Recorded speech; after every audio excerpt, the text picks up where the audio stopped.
ஆண்டவரும் இரட்சகருமாகிய இயேசு கிறிஸ்துவின் இனிதான நாமத்தில் மகிழ்வான இந்த பரிசுத்த நாளுக்காக சந்தோஷத்தோடு ஆண்டவரை ஸ்தோத்திரிக்கிறேன், ஆண்டவரை துதிக்கிறேன். இந்த தொழுகையிலே இணைந்திருக்கிற உங்கள் அனைவரையும் ஆண்டவருடைய நாமத்திலும் திருச்சபையின் சார்பிலும் அன்போடு வாழ்த்துகின்றேன். ஆண்டவர் இந்த மாதத்திலும் இந்த கடைசி பரிசுத்த நாளை நாம் காணும்படி கிருபை செய்திருக்கிறபடினாலே ஆண்டவரை ஸ்தோத்திரிப்போம். வாழ்வின் எந்த சூழ்நிலைமையிலும் நம்மோடு கூட இருக்கிற ஆண்டவர் இந்த நாள் வரை நம்மோடு கூட இருந்திருக்கிறபடினாலே ஆண்டவருக்கு துதியையும் கனத்தையும் மகிமையும் செலுத்துகின்ற வேளையாக இந்த தொழுகை வேளை அமையட்டும். தொழுகைக்கு ஆரம்பமாக யாவரும் ஜெபம் செய்வோம். ஆராதனைக்குரியவரும் சர்வ வல்லவரும் நேற்றும் இன்றும் என்றும் மாறாதவருமாக இருக்கிற பரிசுத்தமுள்ள அன்பின் ஆண்டவரே, இந்த மாதத்தின் கடைசி பரிசுத்த நாளுக்காக ஆண்டவருக்கு துதி ஸ்தோத்திரங்களை நாங்கள் ஏறெடுக்கிறோம். ஆண்டவரை துதிக்கிறோம். சாமி கர்த்தாவே, இவ்வளவு நாளும் எங்கள் ஆண்டவர் எங்களோடு கூட இருந்தீர். எங்களுடைய ஒவ்வொரு காரியங்களிலும் எங்களுக்கு அரணாக இருந்து, துணையாக இருந்து, அடைக்கலமாக இருந்து, ஆசீர்வாதங்களை ஈகிறவராக ஆண்டவர் நீர் செயல்பட்டு வந்தபடியினாலே நன்றியோடு ஆண்டவரை ஸ்தோத்தரிக்கிறோம், துதிக்கிறோம், மகிமைப்படுத்துகிறோம். கர்த்தாவே, ஆண்டவரே, பரிசுத்த நாளை பரிசுத்த அலங்காரத்தோடு ஆசரிக்கும்படி ஆண்டவர் எங்களுக்கு தந்திருக்கிற இந்த தொழுகை வேலைக்காக ஆண்டவருக்கு நன்றி.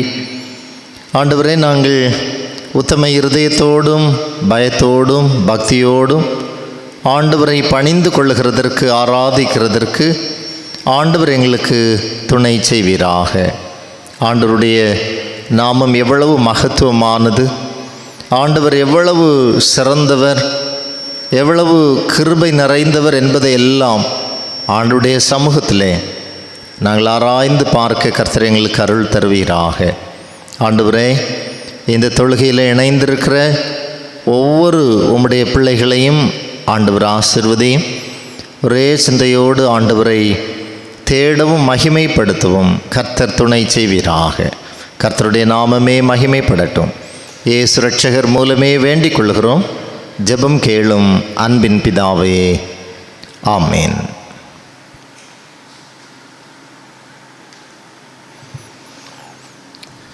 ஆண்டவருடைய நாம மகிமைக்காக நாம் யாவரும் இணைந்து கீர்த்தனைகளிலே 2வது கீர்த்தனையை பாடுவோம். கீர்த்தனை 2, சத்தாய் நிஷ்களமாய் ஒரு சாமியமும் இல்லதாய் என்ற பாடல்.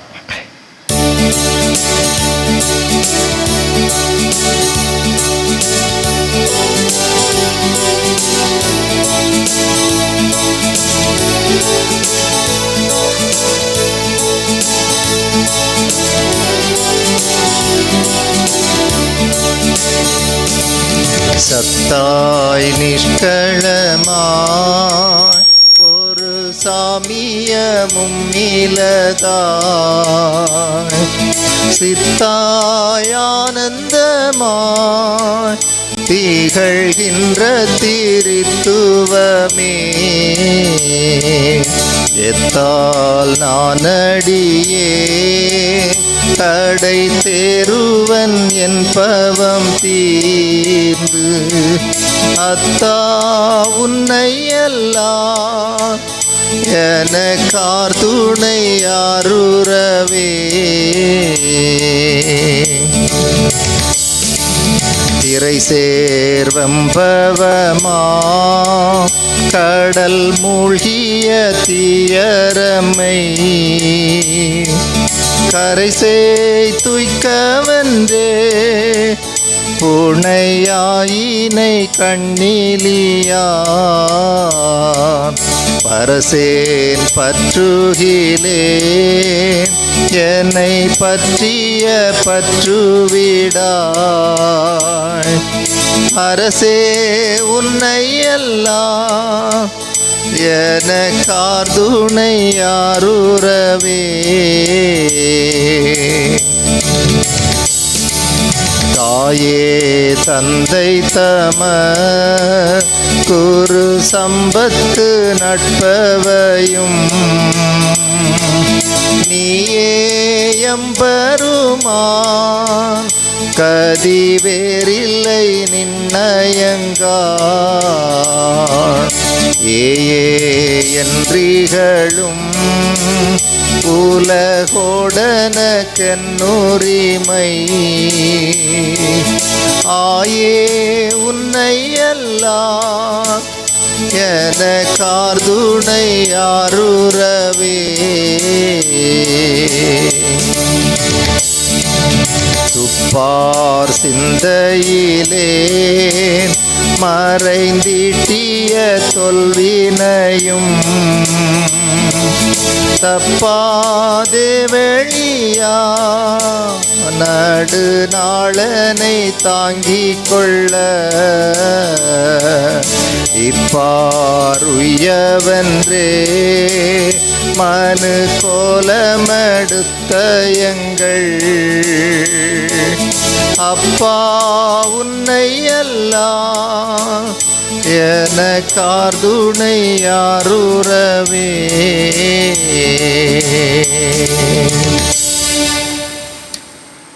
யாவரும் இணைந்து வாசிக்கும்படியாக சங்கீதங்களின் புத்தகம் 145வது சங்கீதம் 1 முதல் 10 வரை உள்ள வசனங்களை எடுத்துக்கொள்வோம். சங்கீதம் 145 1 முதல் 10 வரை உள்ள வசனங்களை இணைந்து வாசிப்போம்.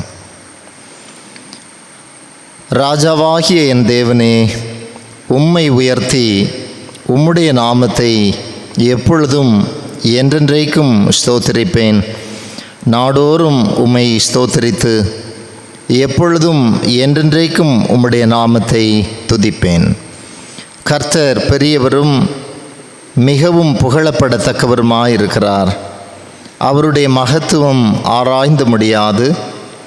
தலைமுறை தலைமுறையாக உம்முடைய கிரியைகளின் புகழ்ச்சியை சொல்லி உம்முடைய வல்லமையுள்ள செய்கைகளை அறிவிப்பார்கள். உம்முடைய சிறந்த மகிமை பிரதாபத்தையும் உம்முடைய அதிசயமான கிரியைகளையும் குறித்து பேசுவேன். ஜனங்கள் உம்முடைய பயங்கரமான கிரியைகளின் வல்லமையை சொல்லுவார்கள். உம்முடைய மகத்துவத்தை நான் விவரிப்பேன். அவர்கள் உமது மிகுந்த தயவை நினைத்து வெளிப்படுத்தி உமது நீதியை கம்பீரித்து பாடுவார்கள். கர்த்தர் இரக்கமும் மன உருக்கமும் நீடிய சாந்தமும் மிகுந்த கிருபையும் உள்ளவர். கர்த்தர் எல்லார் மேலும் தயவுள்ளவர். அவர் இரக்கங்கள் அவருடைய எல்லா கிரியைகளின் மேலும் உள்ளது. கர்த்தாவே, உம்முடைய கிரியைகளிலெல்லாம் உம்மை துதிக்கும். உம்முடைய பரிசுத்தவான்கள் உம்மை ஸ்தோத்திரிப்பார்கள். கர்த்தாவே, உம்முடைய கிரியைகளெல்லாம் உம்மை துதிக்கும். உம்முடைய பரிசுத்தவான்கள் உம்மை ஸ்தோத்திரிப்பார்கள். பிதாவுக்கும் குமாரனுக்கும் பரிசுத்தாவிக்கும் மகிமை உண்டாவதாக. ஆதியிலும் இப்பொழுதும் எப்பொழுதுமான சதா காலங்களிலும் மகிமை உண்டாவதாக. ஆமேன். ஜெபம் செய்வோம்.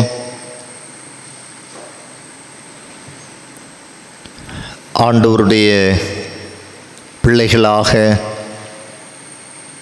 ஆண்டவரை ஆராதிக்கிறதற்கு ஆண்டவர் ஆசீர்வாதமாய் தந்திருக்கிற இந்த ஆராதனை வேளைக்காக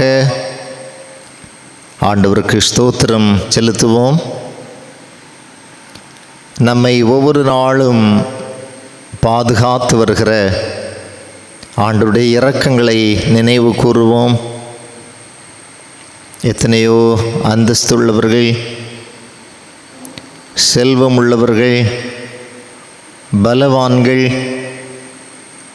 நம்மை காட்டிலும் சிறிய வயதில் உள்ளவர்கள், என்று இந்த உலகத்திலே சந்தோஷமாய் வாழ்ந்து கொண்டிருந்த பலர் மனதிலே கொஞ்சமும் நினையாத சூழ்நிலைமையிலே மறுமைக்குள்ளே எடுத்துக்கொள்ளப்பட்டதை நினைவு கூறுவோம். நாம் இன்றும் வாழுகிறோம் என்றால் ஆண்டவர் கிருபையாக தந்திருக்கிற காலம் என்பதை நினைத்து இந்த கிருபையின் காலங்களுக்காக ஆண்டவருக்கு ஸ்தோத்திரம் செலுத்துவோம். ஆண்டவர் எவ்வளவு இரக்கமாய் எவ்வளவு பாக்கியமாய் நம்மை வழிநடத்தி இருக்கிறார் என்பதை நினைவு கூறுவோம். ஆண்டவரை ஸ்தோத்திரிப்போம். ஆண்டவருடைய ஜனங்களாக, அவரை ஆராதிக்கிற பிள்ளைகளாக நம்முடைய உள்ளத்திலே ஆர்வம் தந்து, ஆண்டவர் மேல் அன்பு தந்து, ஆண்டவரை மகிமைப்படுத்தும்படி தந்திருக்கிற இந்த நல்ல தருணத்திற்காக ஆண்டவருக்கு ஸ்தோத்திரம் செலுத்துவோம்.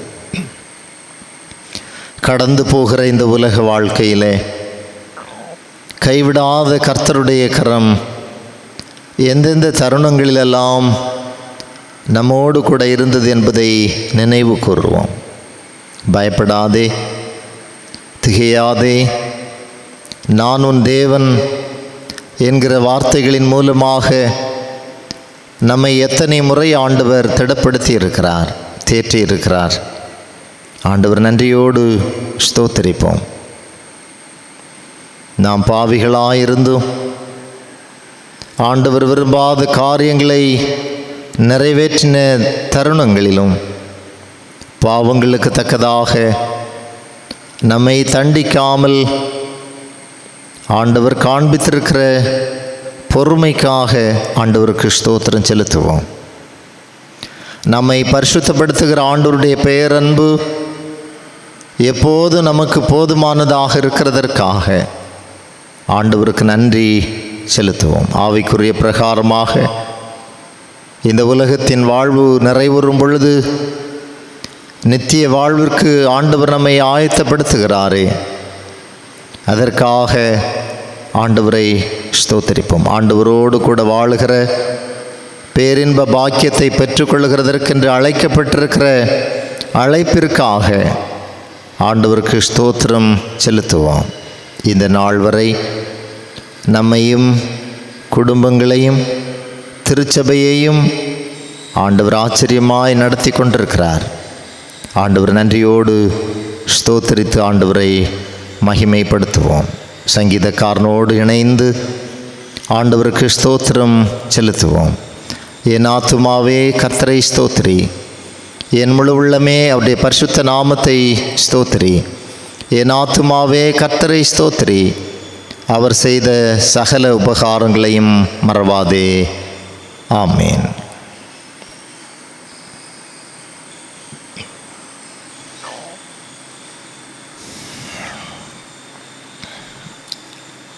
இந்த நாளுக்கென்று தரப்பட்டிருக்கிற திருமறை பகுதி ஏசாயா தீர்க்கதரிசியின் புத்தகம், 1வது அதிகாரம்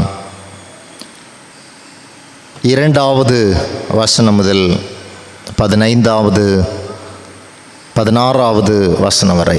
ஏசாயா 1வது அதிகாரம் 2வது வசனம் முதல் 16வது வசனம் வரை.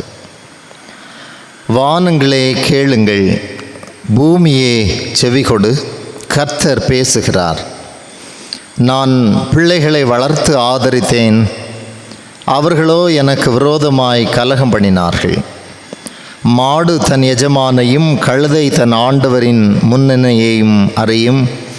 இஸ்ரவேலோ அறிவில்லாமலும் என் ஜனம் உணர்வில்லாமலும் இருக்கிறது என்கிறார். ஐயோ, பாவமுள்ள ஜாதியும் அக்கிரமத்தால் பாரம் சுமந்த ஜனமும் பொல்லாதவர்களின் சந்ததியும் கேடுண்டாக்குகிற புத்திரருமாயிருக்கிறார்கள். கர்த்தரை விட்டு இஸ்ரவேலின் பரிசுத்தருக்கு கோபம் உண்டாக்கி பின்வாங்கி போனார்கள். இன்னும் நீங்கள் ஏன் அடிக்கப்பட வேண்டும்? அதிகமாய் விலகி போகிறீர்களே. தலையெல்லாம் வியாதியும் இருதயமெல்லாம் பலட்சியமுமாயிருக்கிறது. உள்ளங்கால் தொடங்கி உச்சந்தலை மட்டும் அதிலே சுகமே இல்லை. அது காயமும் வீக்கமும் நொதிக்கிற ரணமும் உள்ளது. அது சீழ்பிதுக்கப்படாமலும் கட்டப்படாமலும் எண்ணெயினால் ஆற்றப்படாமலும் இருக்கிறது. உங்கள் தேசம் பாழாயிருக்கிறது. உங்கள் பட்டணங்கள் அக்னியினால் சுட்டரிக்கப்பட்டது. உங்கள் நாட்டை அந்நியர் உங்கள் கண்களுக்கு முன்பாக பட்சிக்கிறார்கள். அது அந்நியரால் கவிழ்க்கப்பட்ட பாழ் தேசம் போல் இருக்கிறது. சீயோன் குமாரத்தி திராட்சை தோட்டத்தில் உள்ள ஒரு குச்சி போலவும் வெள்ளரி தோட்டத்தில் உள்ள ஒரு குடிசை போலவும் முற்றுகை போடப்பட்ட ஒரு பட்டணம் போலவும் மீந்திருக்கிறாள். சேனைகளின் கர்த்தர் நமக்கு கொஞ்சம் மீதியை வைக்காதிருந்தாரானால் நாம் சோதோமை போலாகி குமோராவுக்கு ஒத்திருப்போம். சோதோமின் அதிபதிகளே, கர்த்தருடைய வார்த்தைகளை கேளுங்கள். குமோராவின் ஜனமே, நமது தேவனுடைய வேதத்துக்கு செவி கொடுங்கள். உங்கள் பலிகளின் திரள் எனக்கு என்னத்துக்கு என்று கர்த்தர் சொல்லுகிறார். ஆட்டுக்கடாக்களின் தகன பலிகளும் கொழுத்த மிருகங்களின் இனமும் எனக்கு அரோசிகமாயிருக்கிறது. காளைகள் ஆட்டுக்குட்டிகள் கடாக்களுடைய இரத்தத்தின் மேல் எனக்கு பிரியமில்லை. நீங்கள் என் சந்நிதியில் வரும்போது என் பிரகாரங்களை இப்படி மிதிக்க வேண்டும் என்று உங்களிடத்தில் கேட்டது யார்? இனி வீண் காணிக்கைகளை கொண்டு வர வேண்டாம். தூபம் காட்டுதல் எனக்கு அருவருப்பாயிருக்கிறது. நீங்கள் அக்கிரமத்தோடே ஆசரிக்கிற மாத பிறப்பையும் ஓய்வு நாளையும் சபை கூட்டத்தையும் நான் இனி சகிக்க மாட்டேன். உங்கள் மாத பிறப்புகளையும் உங்கள் பண்டிகைகளையும் என் ஆத்துமா வெறுக்கிறது. அவைகள் எனக்கு வருத்தமாயிருக்கிறது. அவைகளை சுமந்து இளைத்து போனேன். நீங்கள் உங்கள் கைகளை விரித்தாலும் என் கண்களை உங்களை விட்டு மறைக்கிறேன். நீங்கள் மிகுதியாய் ஜெபம் பண்ணினாலும் கேளேன். உங்கள் கைகள் இரத்தத்தினால் நிறைந்திருக்கிறது. உங்களை கழுவி சுத்திகரியுங்கள். உங்கள் கிரியைகளின் பொல்லாப்பை என் கண்களுக்கு மறைவாக அகற்றிவிட்டு தீமை செய்தலை விட்டு ஓயுங்கள் என்பதே. பாடம் முடிந்தது. ஆண்டவருக்கே மகிமை உண்டாவதாக. ஆமென். இப்பொழுது நாம் யாவரும் இணைந்து ஆலய பாடல் புத்தகத்திலே 97வது பாடலை பாடுவோம். எந்தன் உள்ளம் புது கவியாலே பொங்க இயேசுவை பாடிடுவேன்.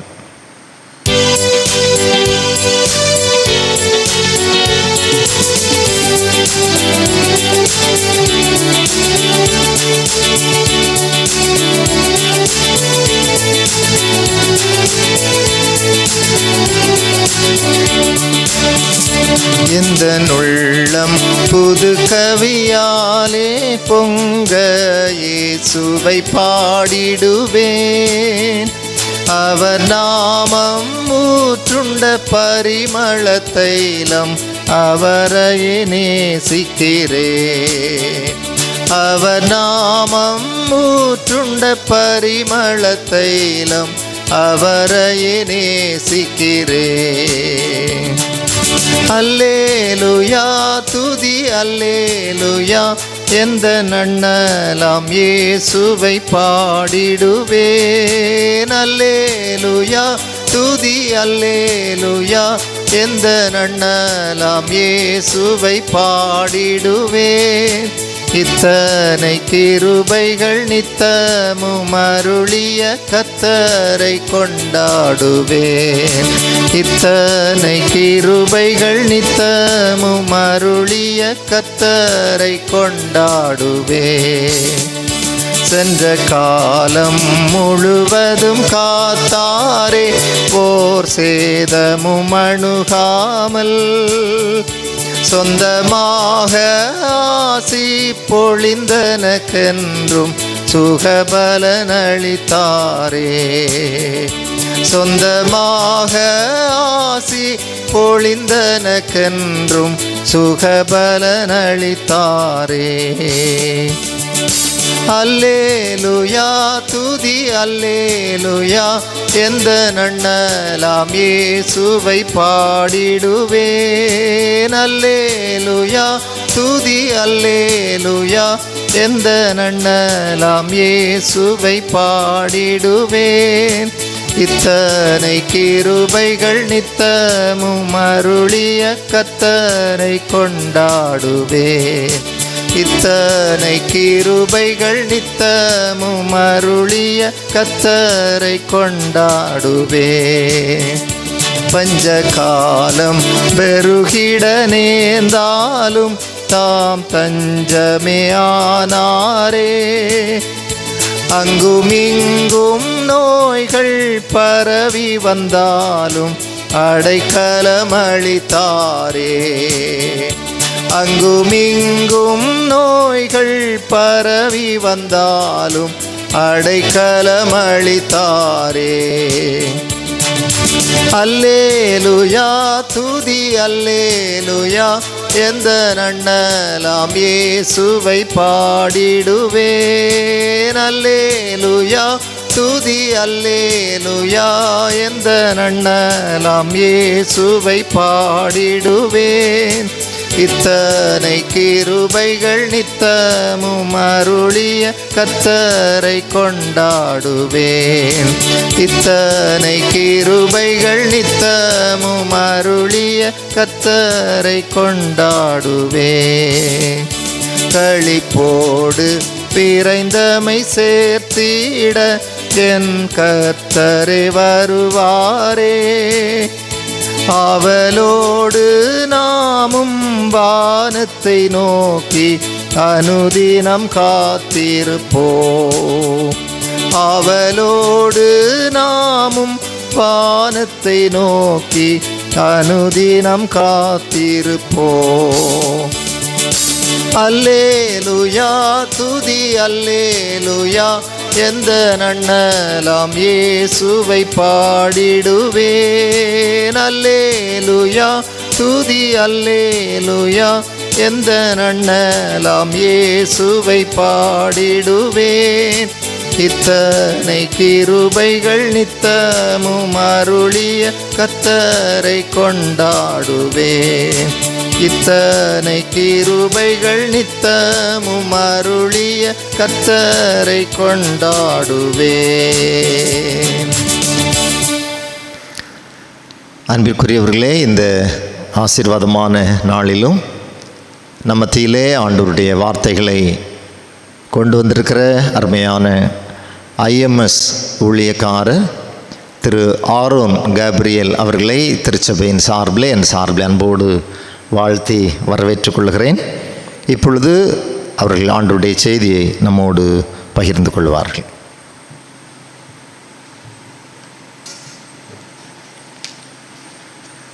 பரிசுத்தமான நம்முடைய ஆண்டவரை நோக்கி பார்ப்போம். உங்க கிருபை இல்லாம வாழ முடியாதப்பா. உங்க கிருபை இல்லாம வாழ தெரியாதப்பா. நான் நிற்பதும் உங்க கிருபைதான், நான் நிலைப்பதும் உங்க கிருபைதான், நான் நிற்பதும் நிலைப்பதும் உங்க கிருபைதானப்பா. அங்கும் இங்கும் நோய்கள் பரவி வந்தாலும் சேனைகளின் தேவனாகிய கர்த்தர் நம்மோடு கூட இருக்கிறார். யாக்கோபின் தேவன் நமக்கு உயர்ந்த அடைக்கலமானவர். ஆண்டவரே, உம்மை நாங்கள் போற்றி பாடுகிறோம். நடுக்கத்தோடும் பயத்தோடும் இன்று காலை வேளையிலே முகங்குப்புற விழுந்து உம்மை நாங்கள் வணங்குகிறோம். இந்த நாளிலும் எங்களுக்கு என்ன தேவை என்பதை உம்முடைய வானத்து மன்னாவினாலே எங்களை போஷித்து அனுப்ப வேண்டுமாய் இயேசு கிறிஸ்துவின் பரிசுத்த நாமத்தினாலே வேண்டி ஜெபிக்கிறோம் நல்ல பிதாவே, ஆமேன். இந்த அருமையான ஒரு நல்ல தருணத்திற்காக தேவாதி தேவனை ஸ்தோத்தரிக்கிறேன்.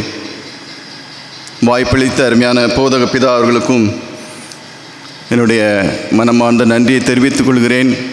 அது மாத்திரமல்ல, திருச்சபை தலைவர்கள் மற்றும் ஒவ்வொரு காங்கிரிகேஷனில் உள்ள ஒவ்வொரு மக்களுக்கும், இந்த அருமையான செய்தி வேளையை நேரலையிலே பார்த்து கொண்டிருக்கும் ஒவ்வொரு விசுவாசிகளுக்கும் ஆண்டவராகிய இயேசு கிறிஸ்துவின் உன்னதமான நாமத்தினாலே என்னுடைய பணிவன்பான வாழ்த்தலையும் வணக்கங்களையும் தெரிவித்துக் கொள்கிறேன்.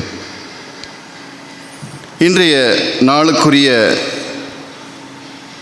அல்லது இந்த காலகட்டத்துக்குரிய நம்முடைய தியானம் என்னதாக இருக்க வேண்டும் என்று நாம் யோசித்து பார்த்தோம் என்று சொன்னால், கிறிஸ்தவ வாழ்க்கை இட்ஸ் a பியூட்டிஃபுல் எக்ஸ்பீரியன்ஸ். ஒரு அழகான ஒரு சிறப்பான சலுகை தேவன் நமக்கு தந்தார். அதை நாம் எப்படி வாழ்ந்து கொண்டிருக்கிறோம், எப்படி வாழ வேண்டும், இந்த நாளிலே, இந்த முக்கியமான காலகட்டங்களிலே ஒருவருக்கொருவர் நாம் கலந்து பழக முடியாத சூழ்நிலையிலே, what is the most urgent need of the present hour?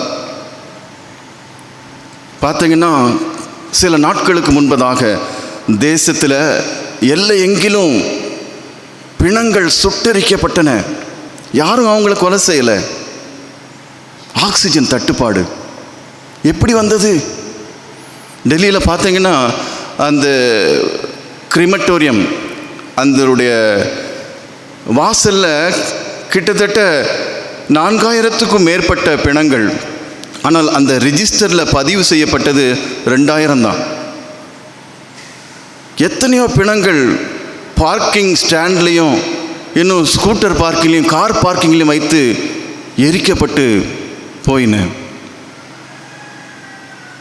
இன்றைய நாளிலே நாம் எவ்வளவு நன்றியோடு கூட வாழ வேண்டும் என்பதை நாம் சிந்திக்க கடமைப்பட்டவர்களாக இருக்கிறோம்.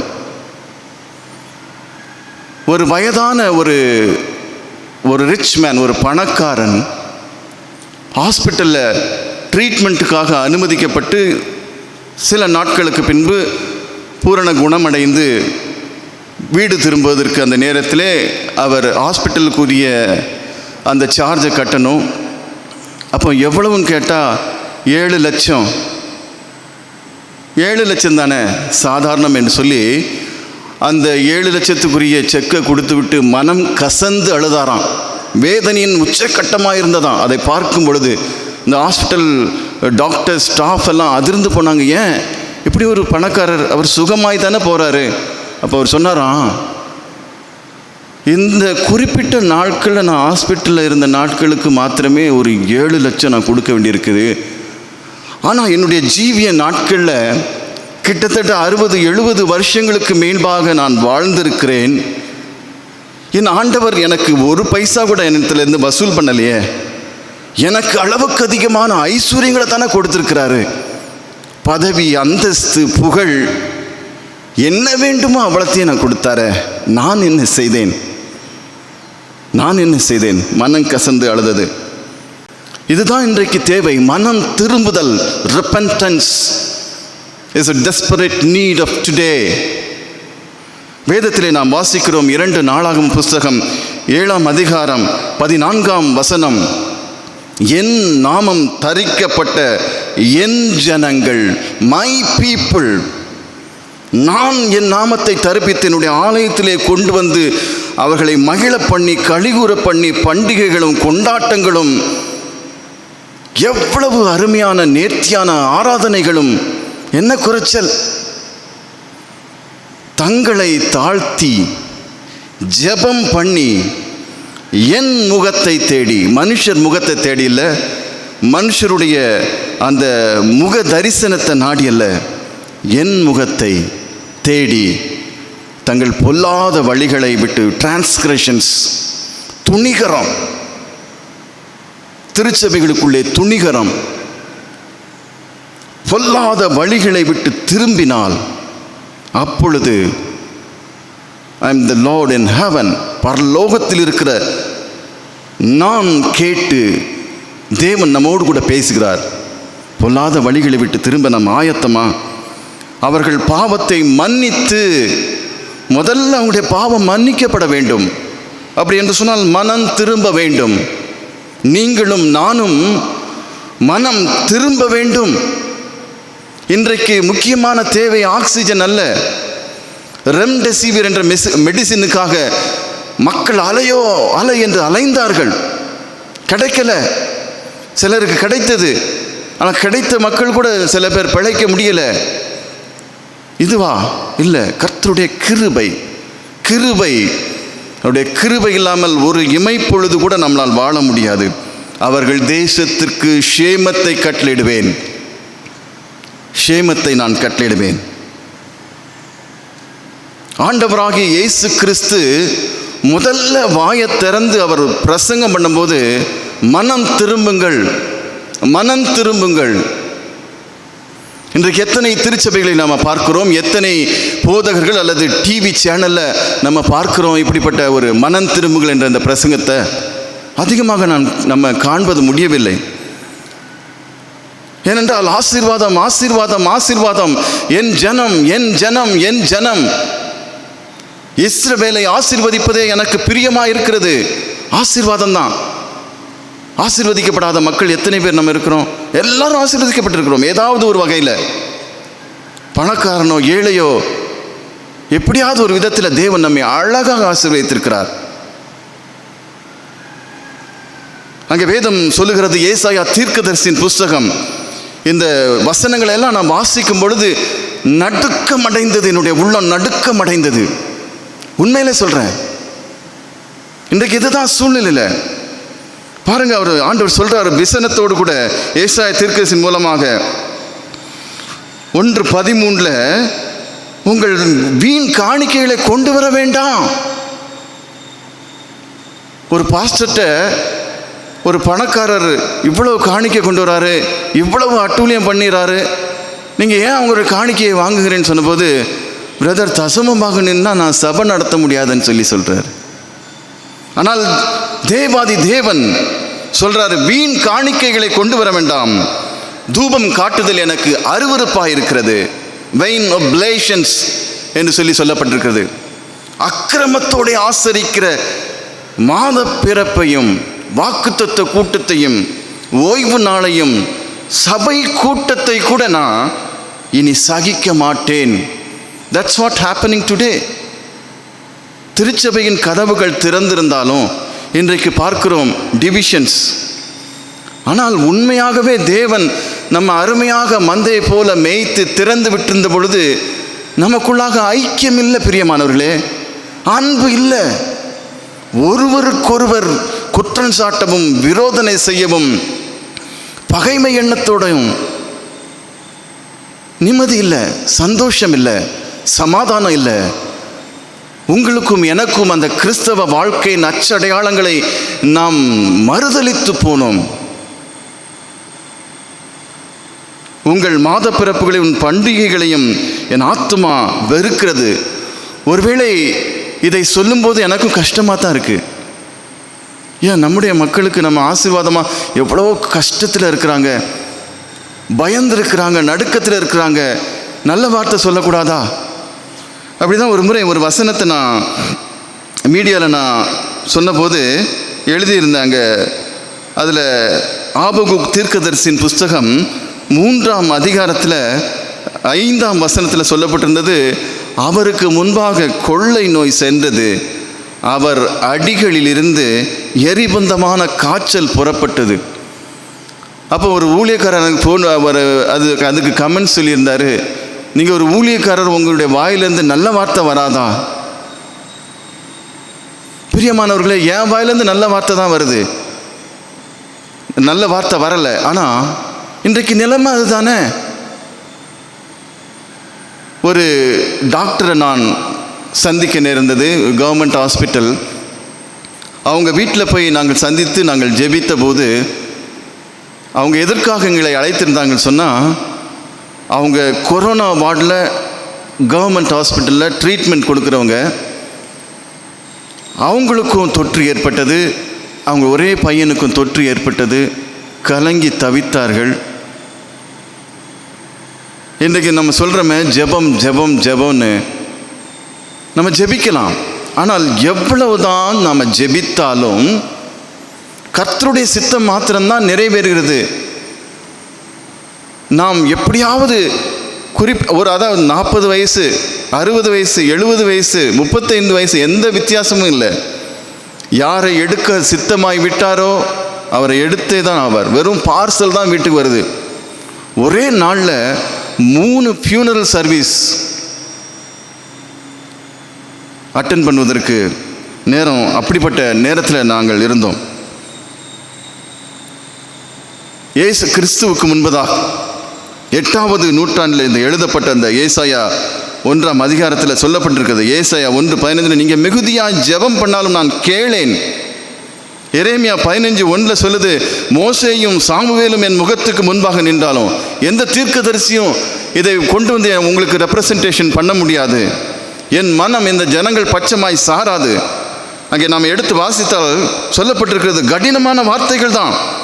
அன்றைய தீர்க்கதரிசிகள் கடினமான சூழ்நிலையில் வந்தார்கள். அவங்க எச்சரிக்கிறார்கள். எச்சரிப்பின் சத்தம் இன்றைக்கு எங்கே கேட்டுக்கொண்டிருக்கிறது? என் முகத்துக்கு முன்பாக புறப்பட்டு போகும்படி அவர்களை துரத்திவிடுன்னு சொல்றாரு. அந்த அளவுக்கு கொடூரமான பாவங்கள், அக்கிரமங்கள், பார்ஷியாலிட்டி, ரெண்டங்கம் பண்ணுதல், பில்லி சூனிய கட்டுகள், பிள்ளைக்கு விரோதமாக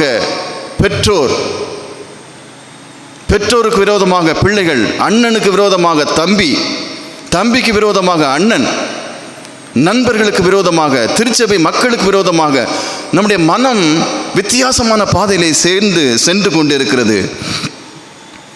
எங்கே புறப்பட்டு போவோன்னு சொல்லி நான் சொல்லலை, இங்கே வசனம் தெளிவாக சொல்கிறது. என்று அவர்கள் உன்னை கேட்டால் நீ அவர்களை நோக்கி சாவுக்கு ஏதுவானவர்கள் சாவுக்கும், பட்டயத்துக்கு ஏதுவானவர்கள் பட்டயத்துக்கும் அப்படின்னு சொல்லி ஆண்டவர் ஒரு பெரிய இதை சொல்கிறார். வாசிக்கிறதுக்கு மிகவும் கஷ்டமாக இருக்குது. 2 அடிப்படை காரியங்கள். பிரியமானவர்களே, நம்ம எவ்வளோ நாள் இருப்போம் என்பது நமக்கு நிச்சயமாக தெரியாது. அதான் மோசே அந்த சங்கீதத்தில் சொல்கிறார், 90ஆம் சங்கீதம், ரொம்ப அருமையான வசனம். எங்கள் நாட்களை எண்ணும் அறிவை எங்களுக்கு, ஞானத்தை எங்களுக்கு போய்த்தருன்னு சொல்லி அவர் சொல்கிறாரு. கழுவி சுத்திகரியுங்கள். ஏசாயா 1ஆம் அதிகாரத்தில் நம்ம வாசித்த அந்த பகுதியில் கழுவி சுத்திகரியுங்கள், உங்களை கழுவி சுத்திகரியுங்கள். அடுத்தது நன்மை செய்ய படியுங்கள்.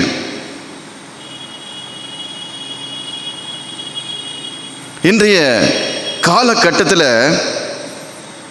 கிறிஸ்தவன் தன்னுடைய வாழ வேண்டிய அந்த நிலைமையிலிருந்து வாழ தவறிவிட்டபடியினாலே அவன் அநேகரை குணமாக்கும் கருவியாக தேவன் அவனை உபயோகப்படுத்த முடியவில்லை. எப்பேற்பட்ட அந்தஸ்தானாலும் சரி, எப்பேற்பட்ட நிலைமை ஆனாலும் சரி, சபை விசுவாசியானாலும் சரி, உயர்ந்த நிலைமையில் இருக்கின்ற தலைவர்களானாலும் சரி, யாரானாலும் சரி, சாக்கு போக்கு சொல்ல முடியாது.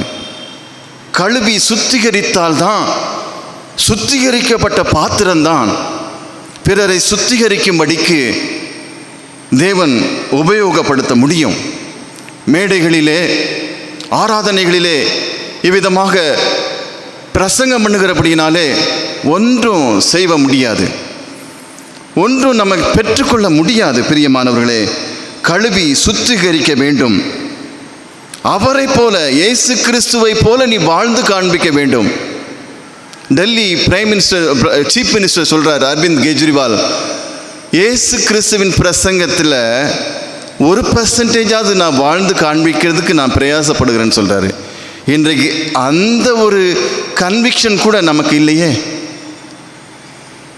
நல்லா தான் வரோம், திருச்சபைக்கு அருமையாக வருகிறோம், வேதத்தை சுமந்து கொண்டு வருகிறோம். வெளியே போனால் நம்ம பண்ணுற காரியங்களை நமக்கே சகிக்க முடியல. கழுவி சுத்திகரிக்கப்பட வேண்டும். There must be a difference between the people of the world and the people of the church, people of Christ. விசுவாசிகள் அல்லாதவர்கள் வித்தியாசம் வேண்டும். நம்மளும் ஆராதனைக்கு வரோம், மற்ற நண்பர்களும் அவர்களும் ஆராதனை நடத்துகிறார்கள், நன்றாய் ஆராதிக்கிறார்கள், அவர்களும் குடிக்கிறார்கள். நம்மிலேயும் அநேகர் குடிக்கிறோம், புகைக்கிறோம், குடும்பத்தை நாசமாக்குகிறோம். சுயம் எனக்கு உள்ளதை மாத்திரம் நான் சம்பாதிச்சுட்டு என் வாழ்க்கையை மட்டும் வாழ்ந்துட்டு அடுத்தவனுடைய வாழ்க்கையில் எவ்வளவு சுரண்ட முடியுமோ சுரண்டி விட்டு என்னுடைய வாழ்க்கையை நான் முடிக்கிறேன். என்ன வாழ்க்கை இது? கழுவி சுத்திகரியுங்கள். ஆதியாகமம் 32ஆம் அதிகாரம் 27ஆம் வசனத்தில் அந்த யாக்கோபு போராடி அங்கே மேற்கொள்கிறான். அப்போ ஆண்டவர் இடத்துல கேட்குற காரியம் 27ஆம் வசனம் 32-27, உன் பேர் என்ன? What is your name? இன்றைக்கு அதைத்தான் தேவன் பிரியமானவர்களை நோக்கி கேட்கிறார். உங்கள் பேர் என்ன? கிறிஸ்தவர்கள் ஏதாவது உபயோகம் இருக்கா? கிறிஸ்துவின் நாமத்தை தரித்து கொள்ளப்பட்ட ஜனங்களே, கழுவி சுத்திக்க. ஏன் அப்படி கேட்குறாரு? ஏன் ஆண்டவருக்கு அவருடைய பேர் தெரியாதா? என்ன காரணம்? பொய் சொல்லி கொண்டு எத்தனாக வாழ்ந்தவன். இதே யாக்கோபு ஆதியாகமம் 27ஆம் அதிகாரம் 19ஆம் வசனத்தில் அவனுடைய தகப்பனார் அவனை நோக்கி கேட்கும்போது சொல்கிறார், நீ யார் என் மகனே? மகனேன்னு கேட்குறாரு. அப்போ கூட அவனுக்கு மனம் திரும்புதல் இல்லை, ஏமாத்துறான். பொய்யான உடையை தரித்து கொண்டு தகப்பன் குரலை கண்டுபிடிச்ச பிறகும் நான் உன்னுடைய மூத்த மகனாகிய ஏசான்னு சொல்கிறான். ஆமாம், இன்றைக்கும் கிறிஸ்தவர்கள் என்று சொல்லிக்கொண்டு தேவ பக்தியை நாம் தரித்து கொண்டு மறுதலிக்கிற கிறிஸ்தவர்களாக நாம் வாழ்ந்து கொண்டு இருக்கிறோம். There needs a repentance, மனம் திரும்புதல், சுத்திகரிப்பின் அனுபவம். எத்தனாகிய யாக்கோபு. இதைத்தான் பவுலப்போஸ்தலன் தெளிவாக சொல்கிறார். 1 கொரிந்தியர் 6ஆம் அதிகாரம் 11ஆம் வசனம். 1 கொரிந்தியர் 6:11 இவ்விதமாய் வாசிக்கிறோம், ஆயினும் கர்த்தராகிய இயேசு கிறிஸ்துவின் நாமத்தினாலும் நமது தேவனுடைய ஆவியினாலும் கழுவப்பட்டீர்கள், பரிசுத்தமாக்கப்பட்டீர்கள், நீதிமான்கள் ஆக்கப்பட்டீர்கள். ஹல்லேலூயா. We need a cleansing experience. பிரியமானவர்களே, கண்காணாத ஒரு கிருமி உலகத்தையே அழித்து கொண்டிருக்கிறது. யார் அதை தடுக்க முடியும்? அதற்கு மெடிசின் யாராவது கண்டுபிடிக்க முடியுமா? தடுப்பூசி போட்டாலும் அவர்கள் தப்பி விடுவார்களா? அப்படிப்பட்ட சூழ்நிலையை தான் நாம் வாழ்ந்து கொண்டு இருக்கிறோம். We have to live in this world. இந்த உலகத்தில் நாம் வாழ்ந்துதான் ஆக வேண்டும். ஆனால் நாம் உலகத்தார் அல்ல. இரண்டாவதாக, நன்மை செய்ய படியுங்கள். ஏசாயா 1 அந்த 1ஆவது அதிகாரத்தில் 17ஆம் வசனத்தில் சொல்லப்பட்டிருக்கிறது, நன்மை செய்ய படியுங்கள்.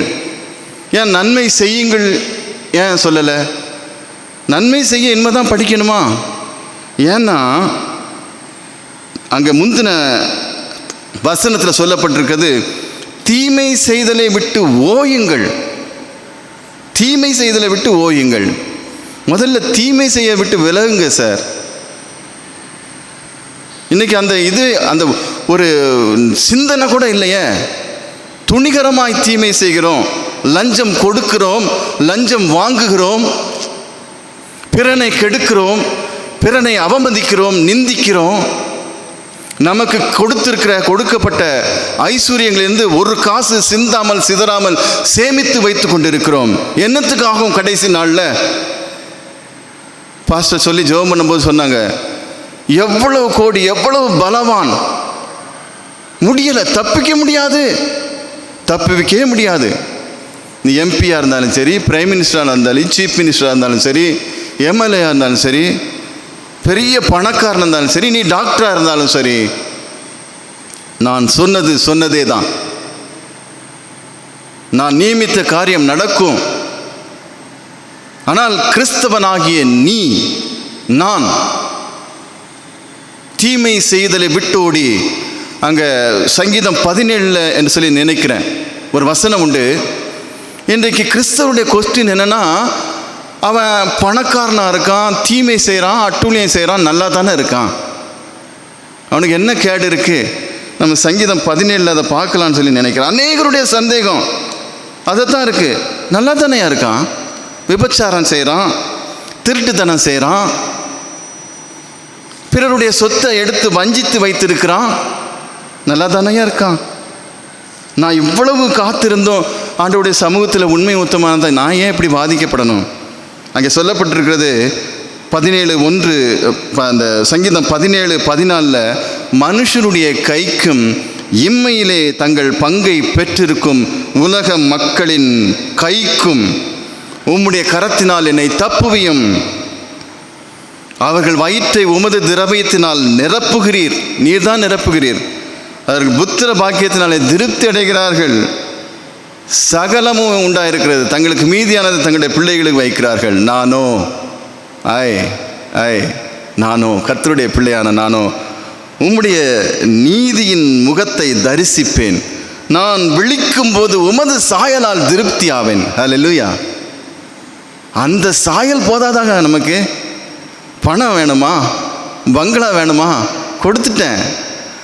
ஆனால் உலக மக்களின் அந்த பங்கை குறித்து நீ ஏன் கவலைப்படுற? உனக்கு தேவையானதை நான் கொடுக்கிறேன். கழுவி சுத்திகரியுங்கள், நன்மை செய்ய படியுங்கள்.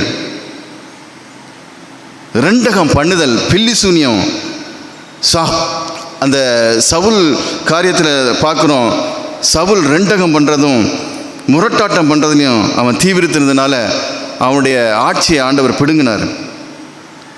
ஒரே ஒரு காரியம் பாருங்க, லேவியராகமம் 20:26 சொல்லியிருக்கிறது, நீங்கள் என்னுடையவர்களாக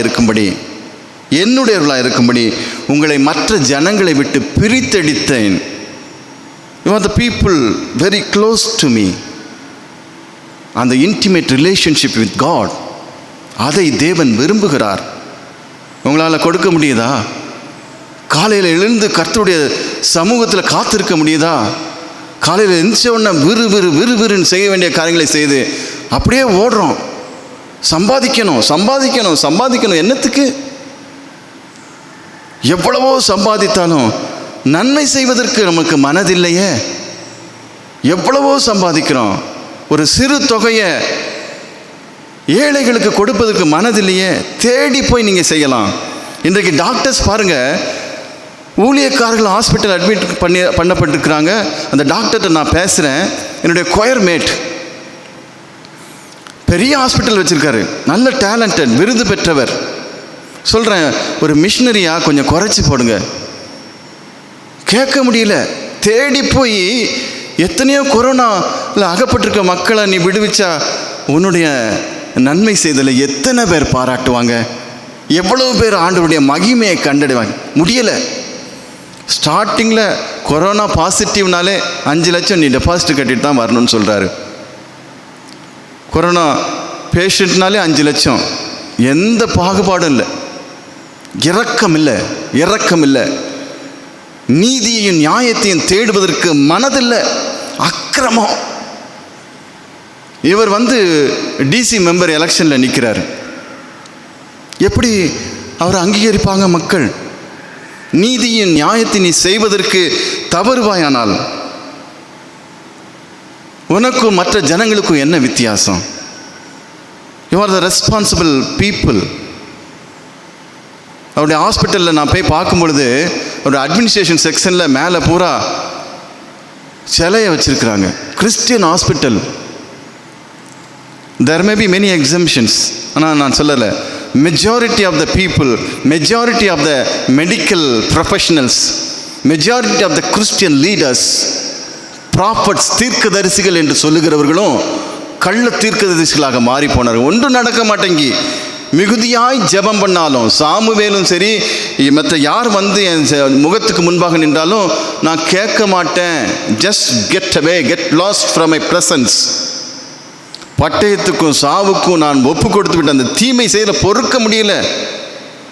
நமக்கு இடையில இருந்த பிரிவினைகள் இன்றைக்கு பார்த்தீங்கன்னா திருச்சபைகள் இன்றைக்கு இப்போ திறந்திருந்தாலும் அப்படி ஒரு பிரிவினை தான் உண்டாக்கப்பட்டிருக்கிறது. ஏன்? ஒருத்தர் பக்கத்தில் உட்கார முடியல. கண்காணாத கிருமிக்கு பயப்படுறமே, நான் தேவனானால் எனக்கு பயப்படும் பயம் எங்கே? வெளிப்படுத்தல் 2வது அதிகாரம் 5ஆம் வசனத்தில் நாம் வாசிக்கிறோம், நீ மனம் திரும்பாத பட்சத்தில் உன் விளக்கு தண்டை எதனின்று நீக்கி விடுவேன் என்று சொல்லி கர்த்தர் எச்சரிக்கிறார். இன்றைக்கு எச்சரிப்பின் சத்தத்திற்கு திரும்பி நாம் மனம் திரும்புவோம். ஒரு காரியத்தை நான் முடிக்க விரும்புகிறேன்.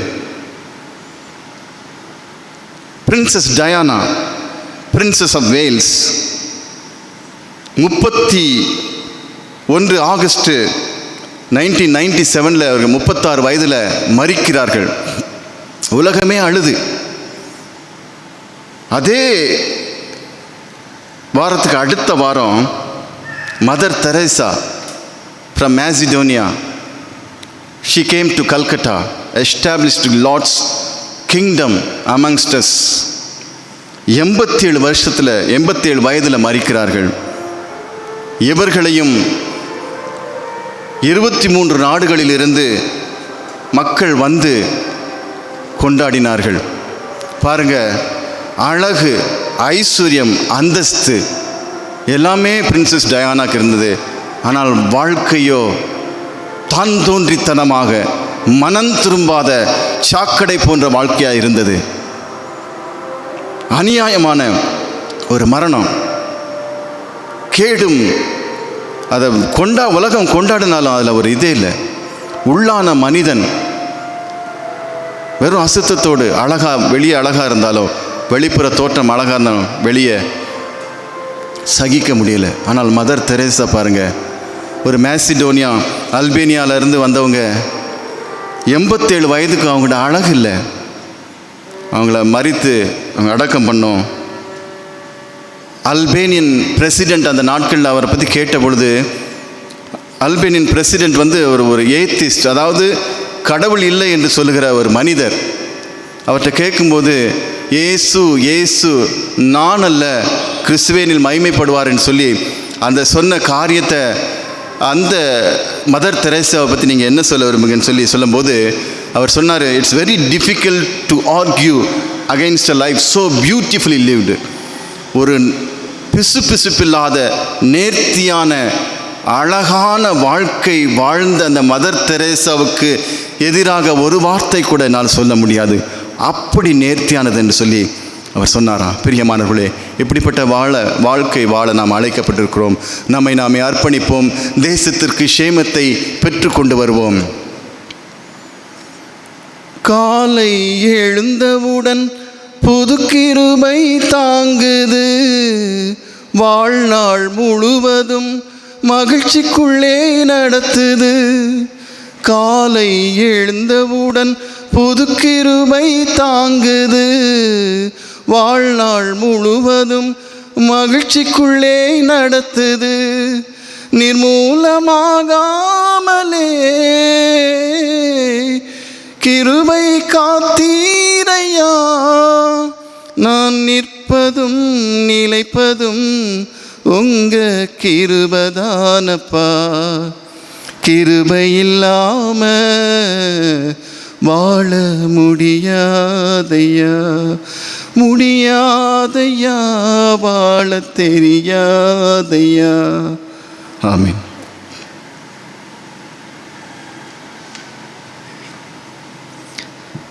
ஆண்டுடைய வார்த்தைகளை நம்மோடு பகிர்ந்து கொண்ட அருமையான ஆண்டுடைய ஊழியக்காரருக்கு திருச்சபையின் சார்பிலே நன்றி சொல்லிக்கொள்கிறேன். இப்பொழுது நாம் யாவரும் இணைந்து இருக்கிற இடங்களிலே எழுந்து நம்முடைய விசுவாசத்தை அப்போஸ்தலருடைய விசுவாச பிரமாணத்தின் மூலமாக அறிக்கை செய்வோம். வானத்தையும் பூமியையும் படைத்த சர்வ வல்லமையுள்ள பிதாவாகிய கடவுளை விசுவாசிக்கிறேன். அவருடைய ஒரே குமாரனாகிய நம்முடைய நாதர் இயேசு கிறிஸ்துவை விசுவாசிக்கிறேன். அவர் பரிசுத்த ஆவியினாலே கன்னிமரியாளிடத்தில் உற்பவித்து பிறந்தார். பொந்தி பிலாத்துவின் காலத்தில் பாடுபட்டு சிலுவையில் அறையுண்டு மரித்து அடக்கம் பண்ணப்பட்டு பாதாளத்தில் இறங்கினார். 3ஆம் நாள் மரித்தோரிடத்திலிருந்து எழுந்தருளினார். பரமண்டலத்துக்கு ஏறி சர்வ வல்லமை உள்ள பிதாவாகிய கடவுளின் வலது பார்சத்தில் வீற்றிருக்கிறார். அவ்விடத்திலிருந்து உயிருள்ளோரையும் மரித்தோரையும் நியாயம் தீர்க்க வருவார். பரிசுத்த ஆவியை விசுவாசிக்கிறேன். பொதுவாக இருக்கிற பரிசுத்த சபையும் பரிசுத்தவான்களுடைய ஐக்கியமும் பாவ மன்னிப்பும் சரீர உயிர்த்தெழுதலும் நித்திய ஜீவனும் உண்டென்று விசுவாசிக்கிறேன். ஆமேன். தொழுகைக்கு நிறைவாக ஞான பாடல்களிலே 315வது பாடலை பாடுவோம். ஞான பாடல் 315. சிலுவை சுமந்தோனாக இயேசு உம்மை பற்றினேன்.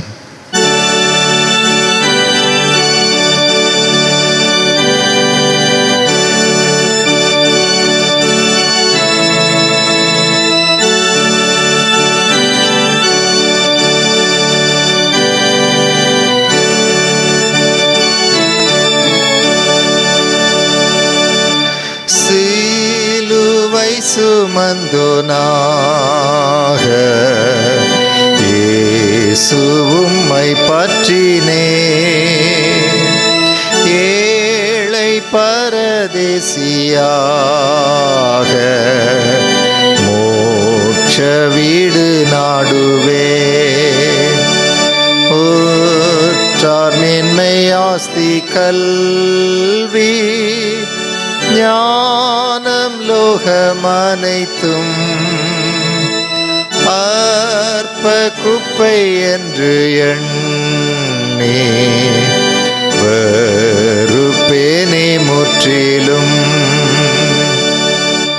துஷ்டர் என்னை பகைத்தாலும் நீரே தஞ்சமாகுவீர். கஸ்தி என்ன நேரிட்டாலும்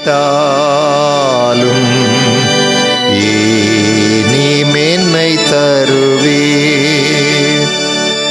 உமதன்பு என்னை தேற்ற துக்கம் பயமில்லையே. நாதாவும் பிரசன்னம் நீங்க இன்பமெல்லாம் துன்பமே. நெஞ்சமே விண்மேன்மை நோக்கி பாவம் பயம் அகற்று. எந்த கஷ்டத்தையும் தாங்கி மீட்பரை நீ பின்பற்று. திவ்ய அன்பை சிந்தை செய்து நித்திய மீட்பை நினையே. ஆவியின் சகாயம் நம்பு நெஞ்சமே கலக்கமே. ஆமென். ஜெபம் செய்வோம். பொல்லாங்கான காலத்திலே பொல்லாங்குகளை செய்கிறதினால் ஆண்டவருடைய கோபத்திற்கு ஆளாகிற அனுபவம் பெருகி கொண்டிருக்கிறது என்றும் தீமையானவைகளை விட்டு ஒழிந்து நன்மை செய்ய படியுங்கள் என்றும் நாம் சிந்தித்திருக்கிறோம். காலங்கள் கடைசி காலம். நாட்கள் பொல்லாதவைகளானதால் காலத்தை பிரயோஜனப்படுத்தி கொள்ளுங்கள் என்கிற ஆண்டவருடைய அழைப்பை ஏற்று ஆண்டவரை நோக்கி பார்ப்போம். இரக்கத்தில் ஐஸ்வர்யமுள்ளவராக இருக்கிற அன்பின் ஆண்டவரே, இந்த பரிசுத்த நாளிலும் உம்மை ஆராதிக்க ஆண்டவர் எங்களுக்கு உதவி செய்தீர். ஆண்டவரை ஸ்தோத்திரிக்கிறோம். உம்முடைய பாதப்படிகளிலே ஆண்டவர் எங்களுக்கு தந்த திருமறையின் வெளிச்சத்திற்காக, வழிகாட்டுதல்களுக்காக ஆண்டவரை ஸ்தோத்திரிக்கிறோம். தீமை செய்தலை விட்டு ஓயவும், நன்மை செய்தலை கற்றுக்கொள்ளவும் ஆண்டவர் எங்களுக்கு துணை செய்தருள வேண்டும் என்று நாங்கள் ஜெபிக்கிறோம். ஆண்டவரே, நாங்கள் மாண்டு போகும் பொழுது நித்திய வீட்டிலே ஆண்டவரோடு கூட வாழ்கிறதற்கு தகுதி பெற்று கொள்ளுகிறவர்களாக இந்த உலகத்தின் ஓட்டத்தை நிறைவு செய்ய கர்த்தர் எங்களுக்கு துணை செய்வீராக. ஆண்டவர் உலக பிரகாரமாகவும் உன்னத பிரகாரமாகவும் ஏராளம் தாராளமாய் எங்களை ஆசீர்வதித்திருக்கிறீர். அந்த மெய்யான அன்பை நினைத்து ஆண்டவருக்கு சான்றாய் வாழ்கிறதற்கு கர்த்தர் எங்களுக்கு அருள் தருவீராக. எங்களுடைய தொழுகைகள், எங்களுடைய காணிக்கைகள் கடவுளுடைய பார்வையிலே அருமையானதாக மாற்றப்பட வேண்டும். உன்னுடைய காணிக்கை எனக்கு வேண்டாம், உங்களுடைய தொழுகைகள் எனக்கு வெறுப்பாயிருக்கிறது என்கிற ஆண்டவருடைய கருத்துக்கு நாங்கள் ஆகாதபடிக்கு எங்களை காத்துக்கொள்ள கர்த்தர் எங்களுக்கு அருள் தருவீராக. இந்த தொழுகையிலே பங்கேற்று ஆண்டவருடைய நாமத்தை மகிமைப்படுத்துகிற, ஆண்டவருடைய வார்த்தைகளை தியானித்து தீர்மானங்கள் எடுத்திருக்கிற ஒவ்வொருவரையும் கர்த்தர் ஆசீர்வதிப்பீராக. வருகிற காலங்கள் ஆண்டவருடையவர்களாய், ஆண்டவருடைய பிள்ளைகள் என்கிற பெயரோடு நல்ல வாழ்வு வாழ கர்த்தர் எங்களுக்கு அருள் தாரும். ஆசீர்வதியும். இந்த மாதத்தின் எஞ்சி இருக்கிற நாட்களையும் கர்த்தர் எங்களுக்கு ஆசீர்வதித்து தருவீராக. ஆண்டவருக்கு சித்தமானால் புதிய மாதத்திற்குள்ளே பிரவேசிக்கவும், ஆண்டவரை தொடர்ந்து மகிமைப்படுத்தவும் கர்த்தர் எங்களுக்கு அருள் தாரும். மாறாத உம்முடைய திவ்ய பிரசன்னம் எங்கள் எல்லாரோடு கூட இருக்கட்டும். இயேசு ரட்சகர் மூலமே வேண்டிக் கொள்கிறோம்.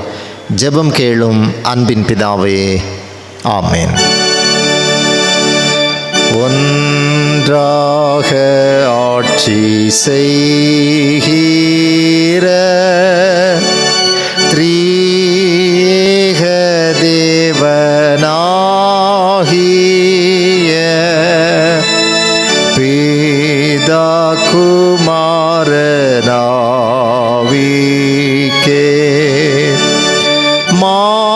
ஸ்தோத்திரம் உண்டாகவே.